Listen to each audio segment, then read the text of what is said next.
Hi, and welcome to this week's The Mortgage Broker Broadcast. I'm your host, Craig Skelton. I'm a mortgage business owner, mentor and coach, and I'm here to help self-employed mortgage brokers and business owners build the business that they want. This podcast is made for brokers at every single level, whether you're just starting out in the industry or you're running your own firm or you're looking to scale and grow your existing business. And before we get into today's episode, I just want to remind you about the Foundations to Freedom webinar, the webinar that Jonathan Needham and I host. That the next one is on Wednesday, the 4th of September. So if you're thinking about becoming a self-employed mortgage broker or you're already early in that journey, then this is a free webinar where we give you honest advice, give you honest insight, tips from people that have already done it, and the pitfalls to watch out for. So if you're interested in registering for that, if you email events@thebrokerfoundry.com and we will send you a link to that webinar. So now into today's podcast. My guest this week is Colin Gill from The Workplace. I wanted to get Colin onto the podcast to talk about a bit about his background in terms of his journey in financial services, but more importantly, talk about The Workplace, what he's doing, why it's set up, how it benefits brokers, how it benefits clients, and helps sort of brokers enhance their proposition and helps them spot opportunities as well that they may have missed. So yeah, let's just get Colin onto the podcast.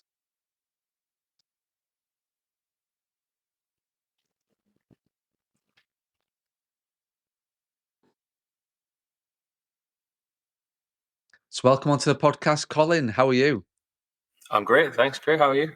Yeah, very good. Thank you. Very good. Very good. And first podcast, I understand. This is the first podcast you've been invited This is to? the first time through the Workplace. I've done one podcast before through in another company, but it was very rehearsed, very practiced. So we'll class it as the first one in your current guys in terms of the Workplace. Absolutely, yeah. So perfect. So hopefully it won't be too painful for you. So in terms of the podcast, and thank you for agreeing to come on. I'm looking forward to. We've had a bit of chat before, but I'm just looking.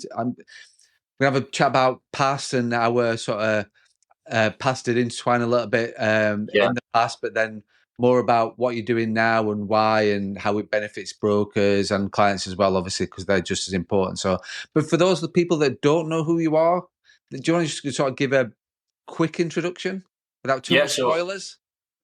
So I'm Colin Gill. Currently, I own and run the Workplace, which is a platform purposely designed for mortgage brokers, IFAs, anyone in the financial space to use with their clients who want to offer a really good and efficient will writing service.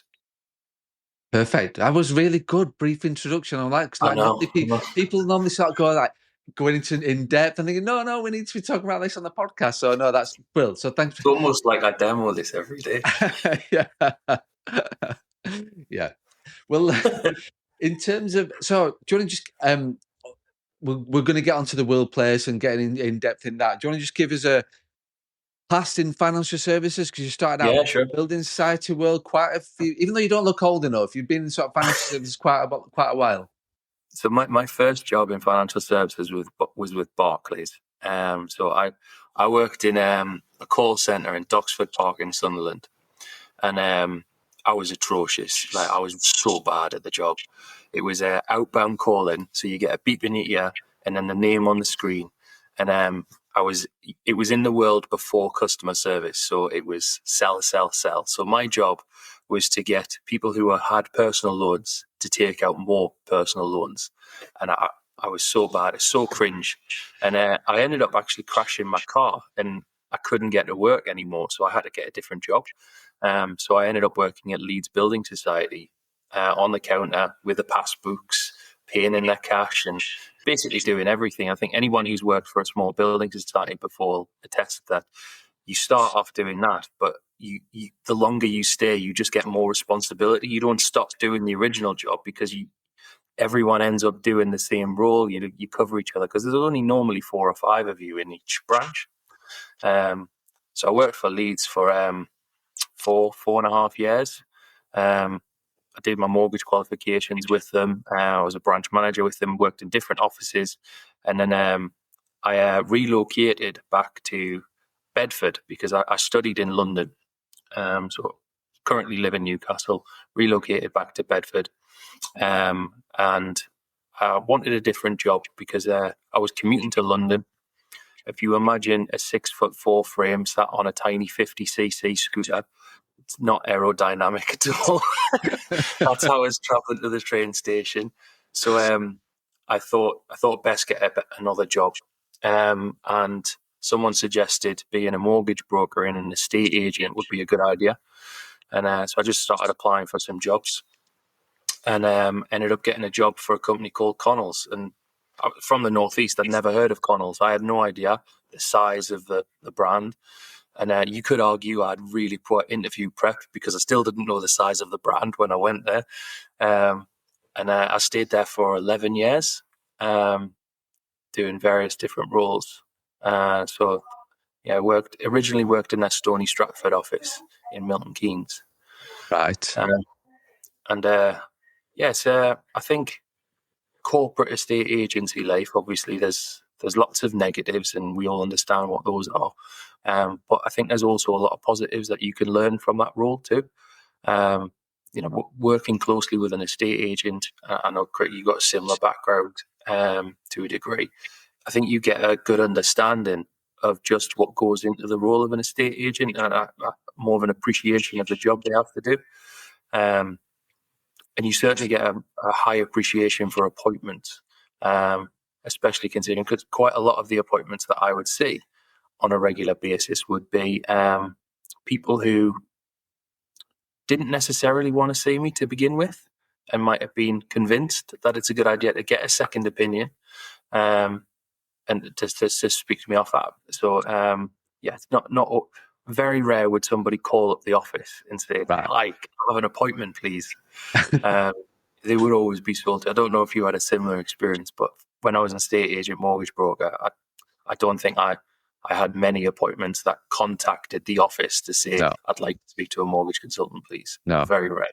And I think you brushed very well on bypass the whole conditional selling there, Colin. I think you sort of like did that very, very well. That was Thanks. yeah. Just swerve that one. Yeah. You did very well with that in that current hot topic.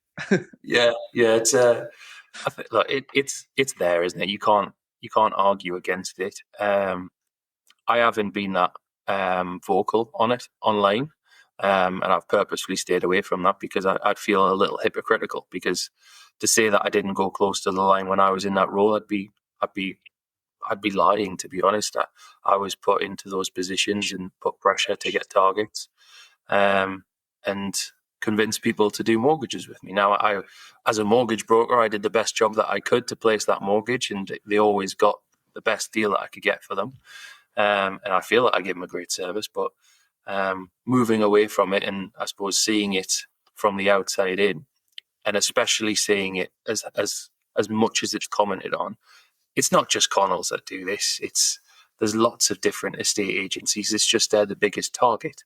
They have the largest amounts of agents, largest amounts of mortgage brokers in there, so they're going to come up more and more often than the others who also do it too. Mm.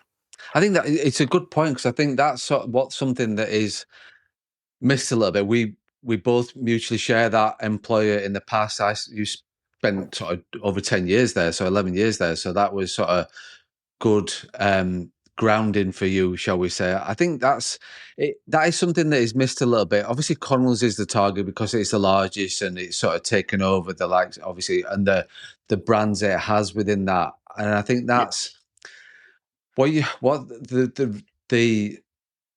it misses slightly is that you sort of hit the nail on the head there with what you said a little bit back before, that coming from a corporate world, you are taught a lot of things. You learn a lot of things in there. You've got the good things that you bring from the corporate world, and then you leave the bad things in that corporate world. So that's the benefit of working for a corporate and then coming away from that. And I think we talk about mortgage brokers leaving the corporate world. What we seem to miss is actually there's estate agents out there that are from the corporate world, that are being brought up in the world of like I was based in Yorkshire with Connells. Would I ever see conditional selling? No, I wouldn't. I've never actually seen, and I managed. I was a broker. I managed a team, big teams of Mm-hmm. brokers. We would never talk about. It was never seen as a conditional saying you have to. There's something you have to do. Obviously, we're in a sales environment, so we're there to persuade clients to get in to see the mortgage broker. But I think that where it's missed the mark a little bit is because, like you said, there's then, and like I've making my point is that there's estate agents that have come from the corporate world, understand how much mortgage services, the income that brings to that business, Yeah, and then are still doing that the same thing, whether they're working for an online agent or another brand or their own brand. I know agents that have set up themselves and still work in that way, work and have a broker themselves that they yeah, work with, and they are still doing that. So it's not just Connells. I think it's just no, obviously the biggest target. I think the whole world of estate agency, there are really good estate agents that don't do like the conditional selling and the sort of the arm behind the client's back, and this is what they have to do to buy this house or view it. However, there are other people that are not, that are hiding behind the comments and hiding behind the covers going, do you know what, I do that, but luckily I'm a small target, so they're never going to worry about me. yeah. I think you, you make a really good point in the fact that the mortgage services is an ancillary service within a state agency. So it is a business at the end of the day, and obviously, you need to look after your clients because without doing that, you're not going to get repeat business unless obviously you're a massive corporate giant, and maybe that's not your number one concern. Who knows? I don't want to get into that. But if Oh, if podcast that there, Gavin. you, if you're a small business, then looking at different revenue streams is just going to be sensible. Any business will do that, and it's making sure that I suppose the behaviours that you use are appropriate for the environment, and you're not, I suppose, forcing somebody to do something by dangling a carrot in front of them, saying you can have this carrot as long as you do X, Y, and Z. So, that I suppose that's where it gets inappropriate. But there are so many things, like you said, that you can learn from being in a corporate world, and taken away. But I think one of the things I've always found really interesting about my time at Connells was how they're so good at creating this bubble of don't go somewhere else because you won't make it. It won't be better. Stay here. This is where it's good. This is where you'll earn your money. This is where you'll get your career. And I think because so many people join Connells as trainees, they get a lot of people who stay there thinking that that's absolutely right. I mean, myself included, I stayed there for 11 years, not because of fear of going somewhere else, but I, I thrived in a reward-based environment. So I hit my targets, I got rewarded. I did better at my job, then I got promoted. And I think I responded to that. So I advanced my career, and that's why I decided to stay there. But that they're very good at creating a bubble of safety, I suppose. Yeah. I imagine it's probably not different to any other corporate company either, but I find No. it quite interesting. No, definitely. And I think like you absolutely, like I said, they've got that, they have that mentality of they put that element of doubt in. If you're a broker going from, and we'll come on to like what you do right now, but if you're a broker going from that kind of environment, start out as a trainee, put you through your CF1 and CF6, that's what they do generally, what they used to do. You then, Yeah, you're getting leads through day in, day out. Generally, you'll have a good diary, or if you're not, then you've got plenty of leads to ring yourself to then to try and convince to come and see you. And I think that because there's the one thing with any broker going self-employed, there's a lot of things, but the main thing is, where am I going to get my leads from? Where am I going to get my business from? An estate agency, the corporate world, this is not just Connell, this is like, if you're unemployed with that in that world, they understand that that's your element of doubt. So they're going to pin their hopes of retention and keeping you as a broker on the fact that, well, where are you going to get your leads from? Oh, it's tough out there. Have you seen that? And they will all put that element of doubt. And if you're not 100% sure on your business model or your route to market or way or all the things that you want to do, that element, you'll then think, actually, they are right. yeah, I'm going to just be in this safe zone. I'm going to play it safe and not brave at being self-employed. And that's for down to each individual in terms of making those decisions. You've Yeah. obviously made a different one, as I made a different one sort of several years ago. And luckily, there are brokers that I know and work with and see that are thinking, do you know what? We know that actually there are people I said that will stay and will have that loyalty and just do and being there. But then that broker that's got it in that little bit out there thinking, is there more to life? Is there something that could I do this myself? And yeah, I've said quite plenty on that subject of being brave and just trusting yourself, trust your gut, and scratch that itch.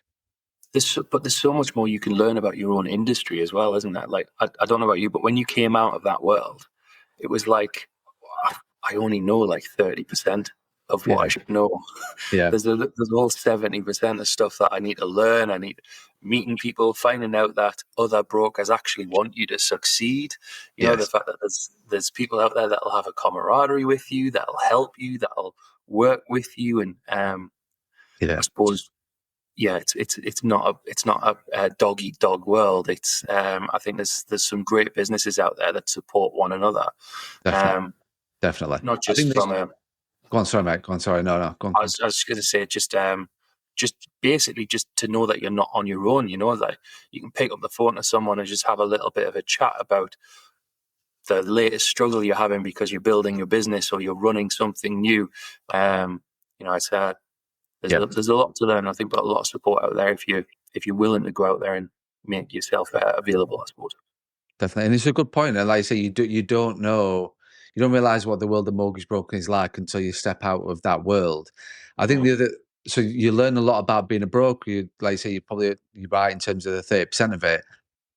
I don't know about you, Colin, but I think good to get your opinion on it. But I think for me, the biggest thing was learning so much about myself. I think that was the sort of the biggest when I look back in terms of as an individual, as a sales manager, how I like my values have always been the same, and I've never stayed away from those. And the people that I managed in that corporate world, I've not changed massively in terms of my interaction with people and how I manage. I don't really manage people now, but I've got people in my business. But it's I've learned so much about myself and changed so much as a human being. Oh, it's 8 years since I left the corporate world behind, just over 8 years ago. I've learned so much about myself and and it makes me smile in terms of thinking actually, yeah, you have changed and you have developed as a human being. That's huge, isn't it? I mean, outside of just from a working point of view. I mean, I, I wouldn't say I had a similar experience. I definitely had I know I have a moment or had a moment of reflection when I left, because one of the things that I realized about myself, especially in that environment, and it's probably one of the worst traits to have, is I was a serial people pleaser.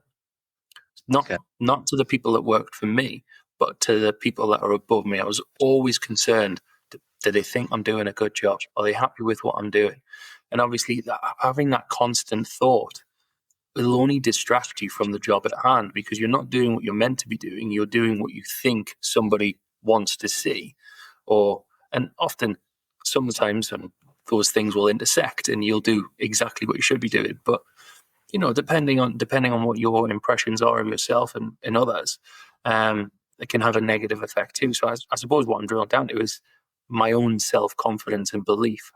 I think it took me about a year and a half to 2 years to get to the point where I am now. After I left Connells, I had another job in between.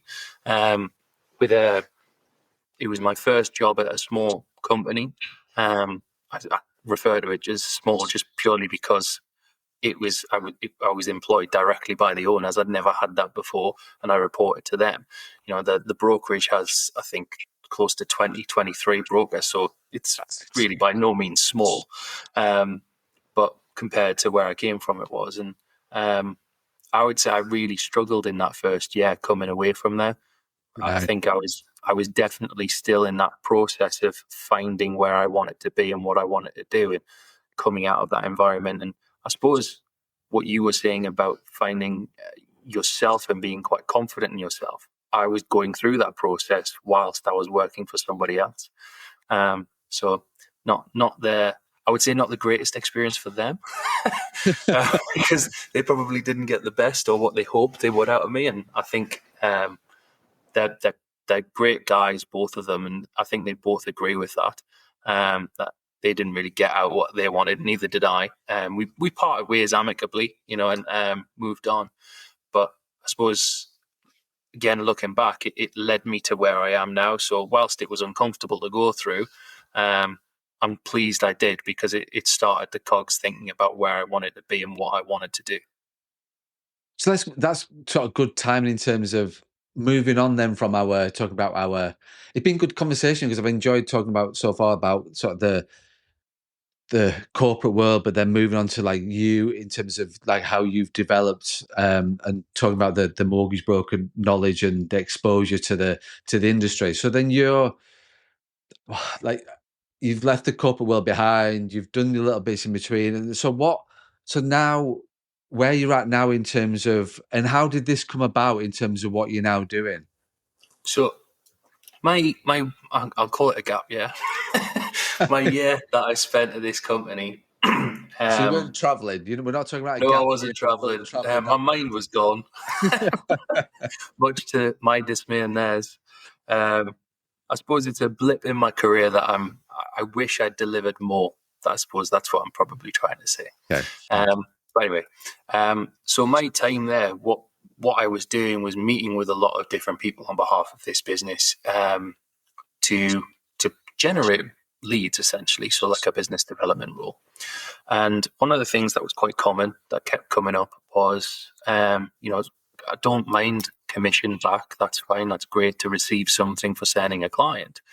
But what I'd really love is if I send you a client, if you could send me a client that's relevant to my business. So a sort of exchange. So that was one idea. And then the other idea was getting into, I suppose, an industry where I felt it's underserviced quite substantially, both from a client point of view via their broker and from a financial services point of view.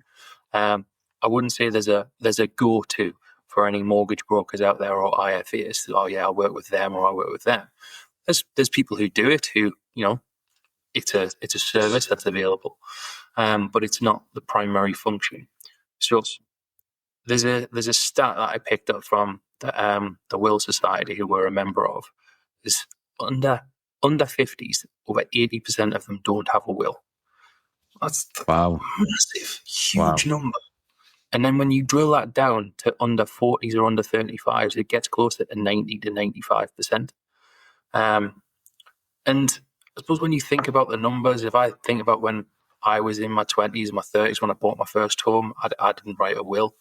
I was a mortgage broker. It wasn't until I bought my second home that I did my first will.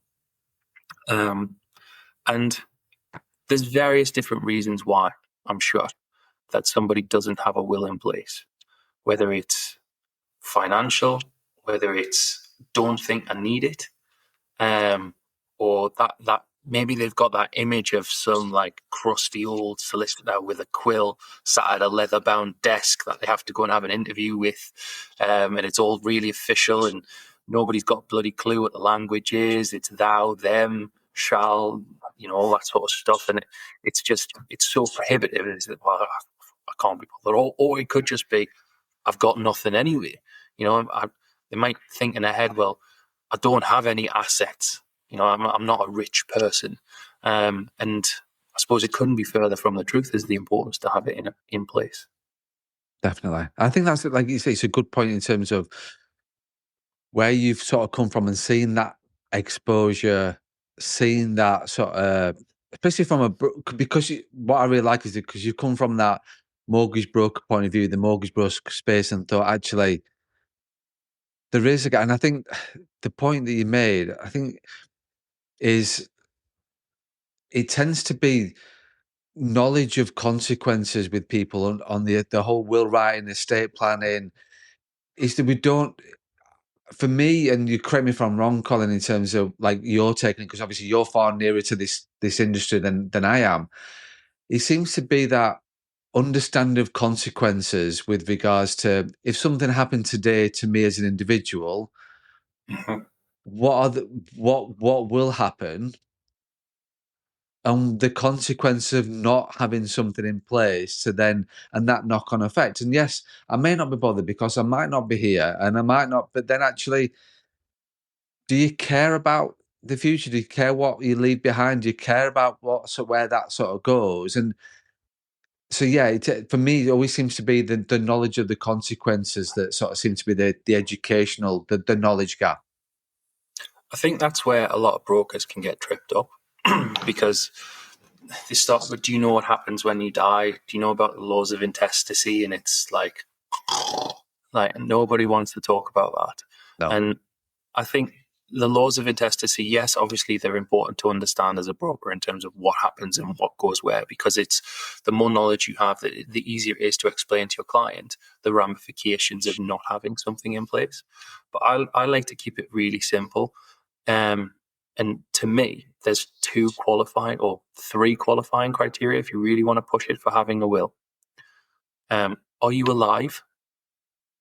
Are you over the age of 18? And do you have an opinion? Oh, sorry, there's a fourth as well. Are you going to die? And we all hit those. Most of Yep. us will hit all of them. Have an Yep. opinion, over 18, be alive, and going to die. It's going to happen at some point. And if you look at it really simply, a will just makes it really easier for the people you leave behind. It just greases the wheels because the paperwork that's involved with somebody dying is massive. And if you've died without leaving instructions, it just gets more complicated, more longer, more drawn out. And then if you've taken advice from a mortgage broker and put life insurance in place, you've then got this massive asset that you've left no instructions for who it's going to. You know, that families plus money just usually equals carnage when there's no instructions. So yeah. And you're not involved. You've got no influence on the situation that's happening that you've created, really. No, not at all. I mean, obviously you can argue till the cows come home, well, I'll be gone, it doesn't matter. Well, it must to a degree because you've put life cover in place.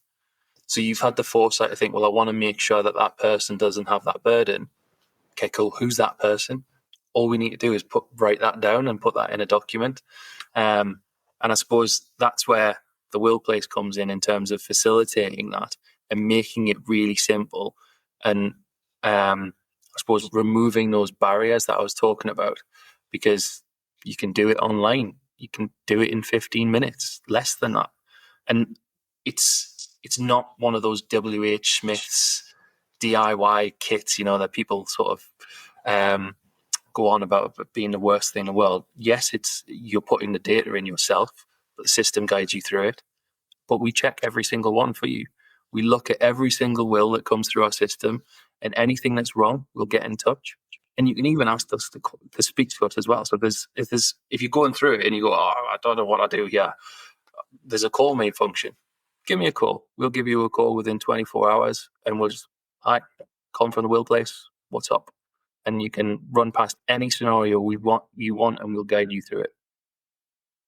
So, in terms of from a broker's point of view, sort of thinking that Mm-hmm. obviously this is the main audience of the podcast. If I'm a broker, I'll identify opportunities for wills day in, day out. I will identify opportunities, and 99% of the time, I'll do nothing with it. I'll identify the opportunity, I'll identify the need, and then just leave it there. And I'll focus on the mortgage. I'll focus on the protection, and I do understand that, and I do get that. So, from a broker's point of view, how does the will place work for me, and how does it benefit me as a broker? Why use it over anything else? Essentially, yeah. Yeah, So, yeah, yeah. um, it's so that's the second part of what we've built. That's why it, I suppose, appeals to brokers. So what we've built in there is not just a will writing tool for clients, but the system will also analyze all of the data that's put into it. It'll then highlight those risk areas to a client. So if there's shortfalls, and to give you an example of those, it could be the client's got multiple pensions. Then we'll suggest a review with the financial advisor. If the client's got life insurance, but it doesn't quite equal their mortgage balance, we'll suggest that they top it up. If it's not in trust, we'll suggest that they put the policy in trust. If they've got children, we'll give them an indicative price for family income benefit to help their guardians raise their kids. And all of these areas are then put to the client in a really simple way. The client is in the driving seat. They decide whether they want more information or not.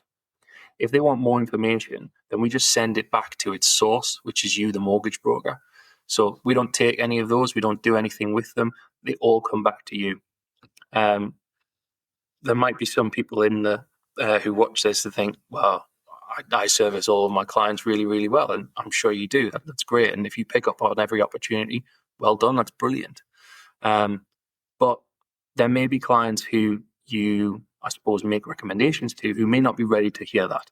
And may say no just because they're not in the headspace to make that decision. And our system could be a second chance just to highlight that in a different way. It could be that when you speak to the client on whatever product you arrange, especially if it's a longer term product, I know that that's used for affordability sometimes, could be that their circumstances dramatically change. And our system will keep in contact with that individual. So when their circumstances change, we regularly get in contact with them on a biannual basis to make sure that their will is still up to date. So if they have any children, that sort of thing, then their priorities and circumstances may change. So they may change their attitude towards life cover or to family income benefit.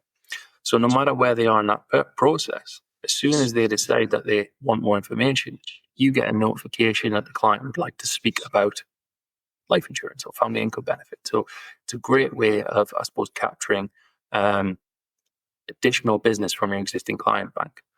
But we take it a little step further. So all of your clients need to appoint an executor. So usually there's at least one executor or two on a will. Traditionally, an executor will be a brother, a sister, a close family friend, someone who is of a similar age to the person who's writing the will. And then the same thing for a guardian. Again, it's normally brother, sister, or a close family friend. So we'll contact them on your behalf. We'll let them know that your client has written a will, and then we'll offer them the ability to write a will through your system, essentially, that's linked to ours. So you're getting new data from those guardians, from those executors, that you won't have in your CRM at the moment and not in your client base, unless obviously that client's recommended them directly, if they just so happen to buy at the same time. But I mean, if you haven't got that weird twist of fate where somebody just happens to be buying at exactly the same time, then our tool will give you that data. It gives you the client's name, date, address, email address, telephone number. So if they have a shortfall in a life cover on a mortgage that you didn't arrange, then that's far more valuable to you than any revenue that you could get from a will. Now, the reason why I'm talking about no revenue from a will is because the other way we get clients to do this is we have a model where we offer clients wills for free. So they don't pay anything at all. So there's no barrier for entry for that client to complete that will.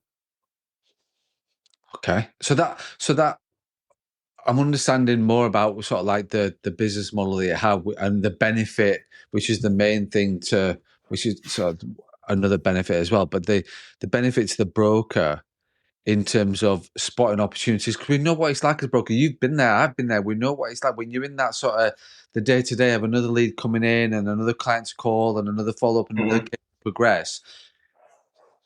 I think if you do maximize every single opportunity as a mortgage broker, you're in the top 1%. I said before, like 99% of brokers will not talk about every single thing. Financial advice, like you say, spotting about pensions and they're having 3 pensions in different places. Well, you need to be reviewing that and looking at putting them in one place. Generally, that's normally like sort of the thing that certainly need to be reviewing it.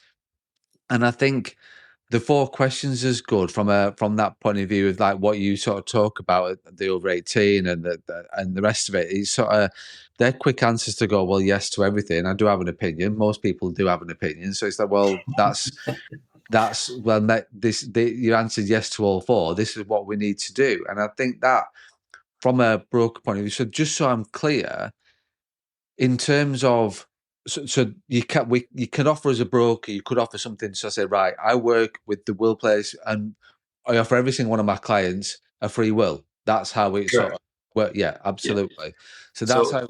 Go on. Sorry, go on. I'll let you. So we charge a firm essentially a very, very low monthly payment, which is fixed. It doesn't change.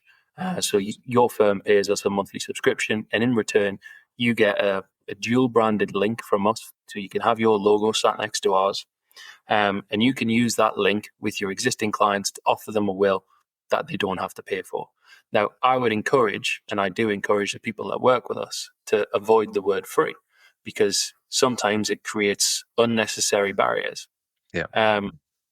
So I would suggest when you're talking to a client that it's really simple, that you're buying an asset. As your advisor, I suggest that you put a will in place. We think it's so important that we've partnered with the will place, and we cover the cost for you to put a will in place. So I'll send you the link for you to start writing your own will.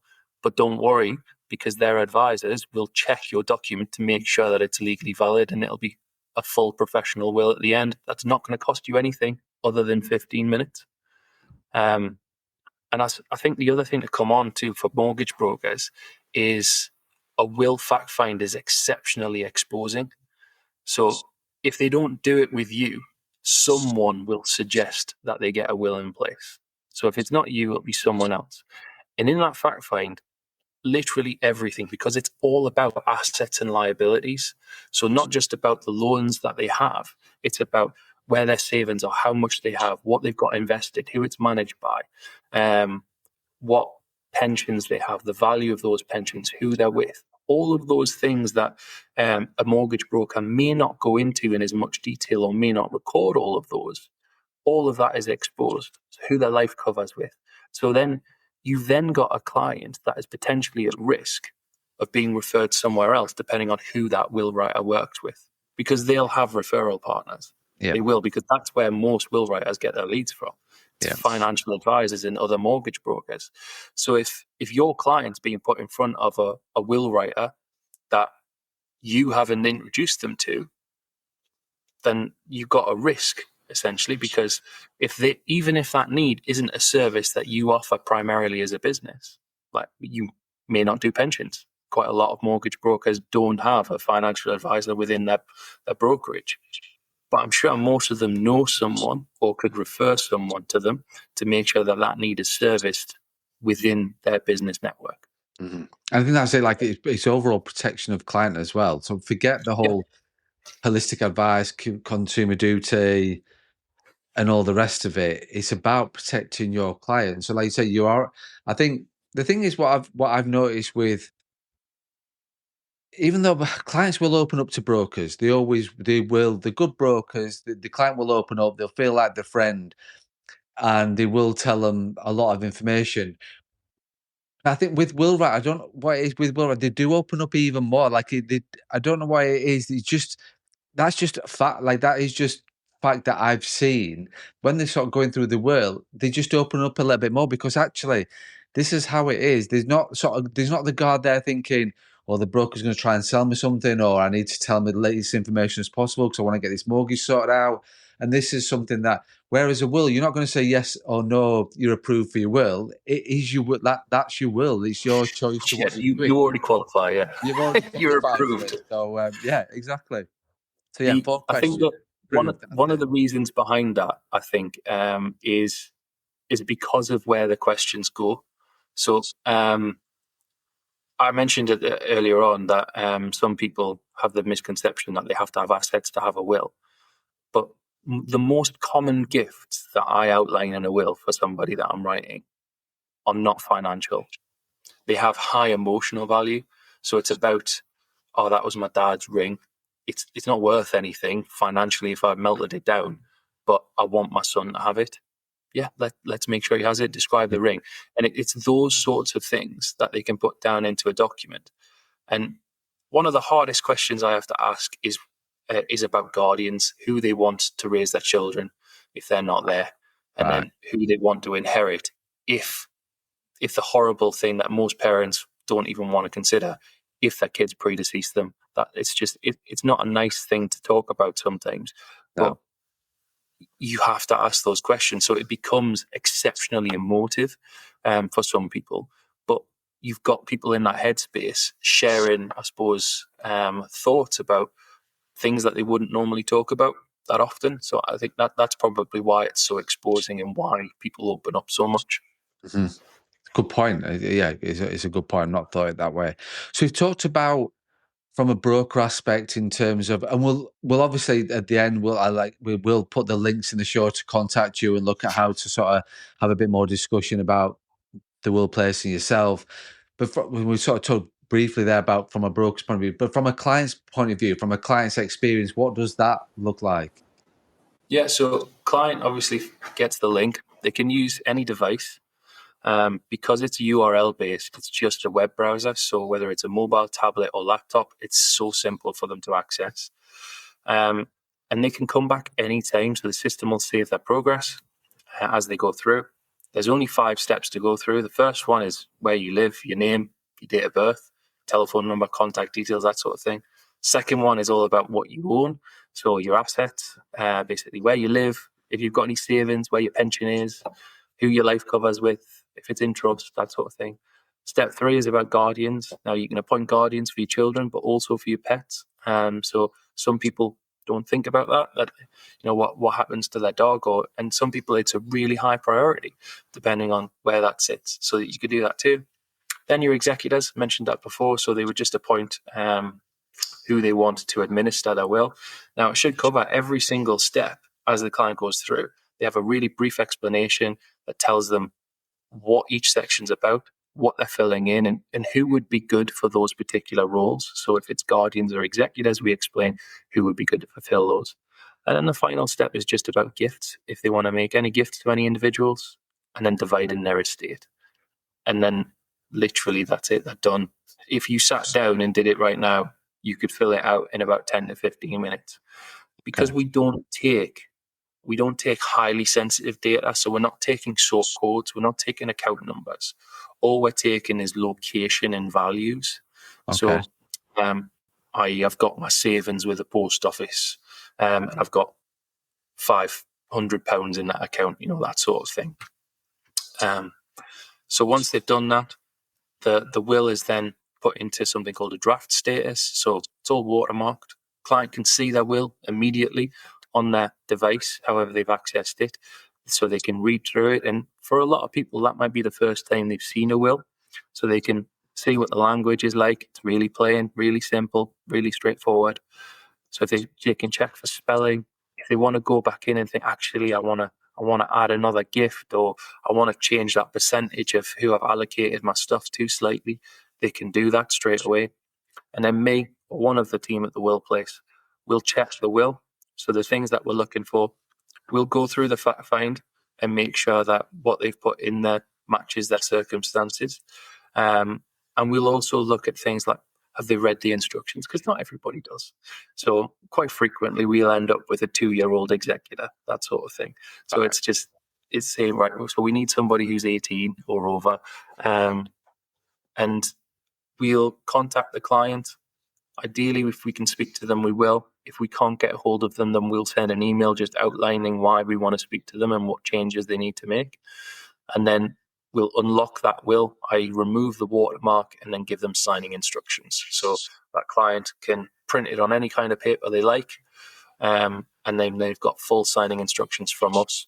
And as I said before, they can contact us at any time. So I suppose the great thing for the broker is they're removed from that process. It's not something that they have to get involved with. So they aren't going to get calls of saying, what do I do here for my will? How do I do this? Because it's all there for the client. Yeah. So, yeah.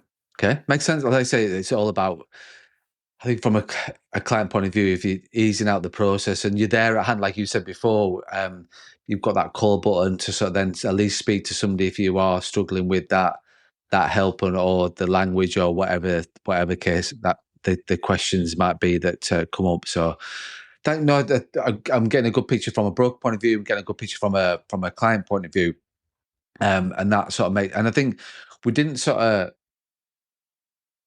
in terms of where's the will place going, in terms of, obviously we understand your past, we understand where you are now. is any plans to develop, change, or enhance, or anything like that?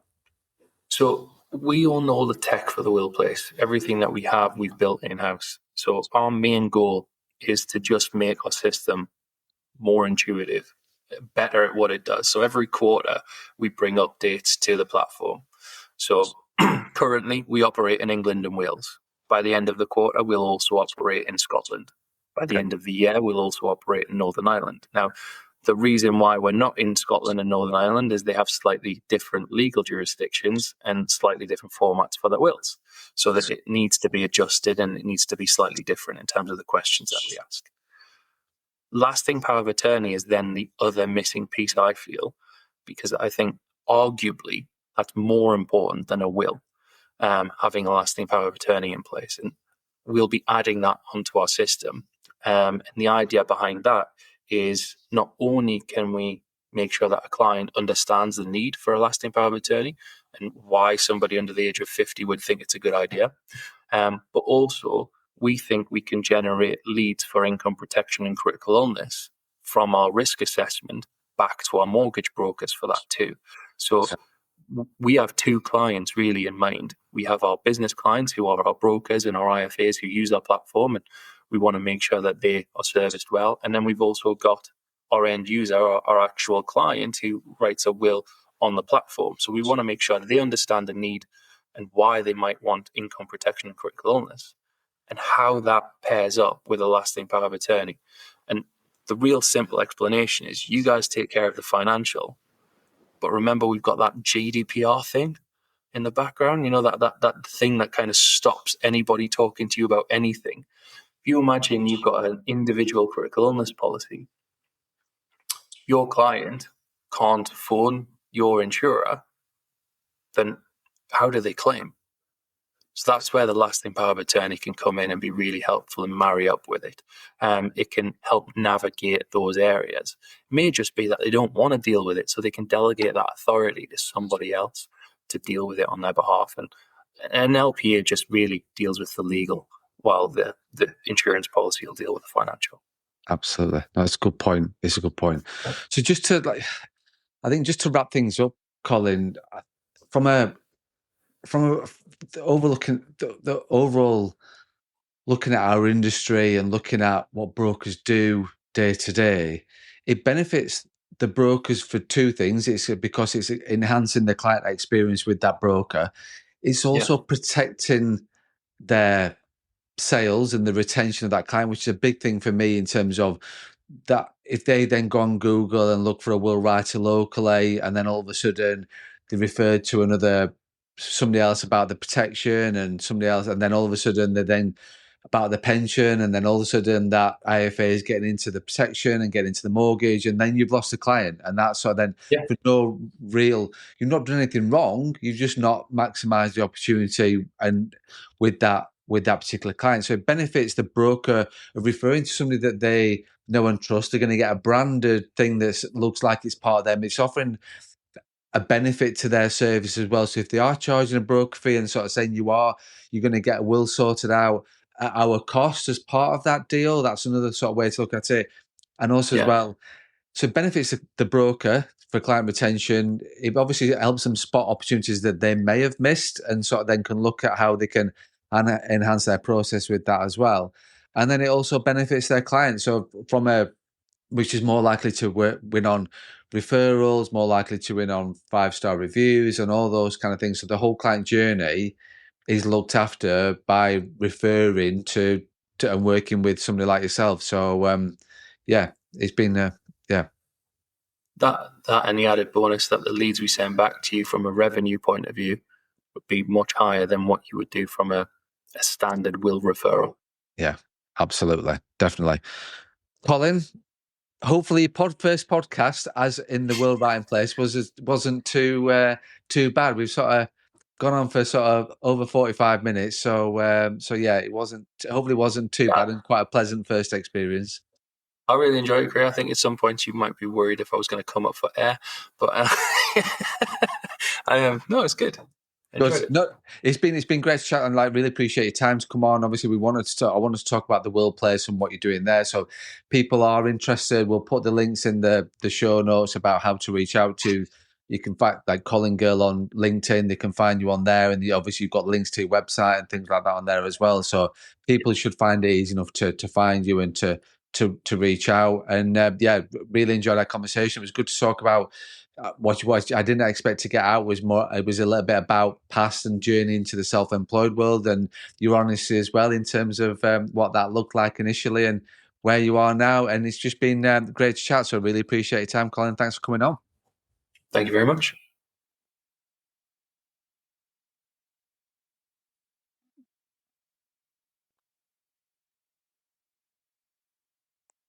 Thanks for that, Colin. Thanks for agreeing to come on the podcast. It was obviously your first experience of the podcast from and being at the World Place. So I really appreciate your time. Gave a good account. Totally understand what you're offering in terms of the benefits from a broker point of view and a client point of view as well. So I really appreciate your time and thanks for coming on. And then just a reminder, the Foundations to Freedom webinar, Jonathan Needham and I, next one is Wednesday, the 4th of September.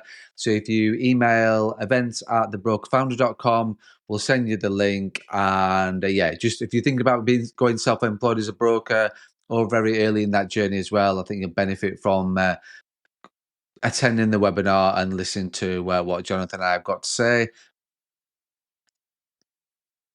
And as always, if you found today's episode useful, please don't forget to follow the podcast, leave a review. We share it with other brokers or business owners that you might feel will benefit from the podcast.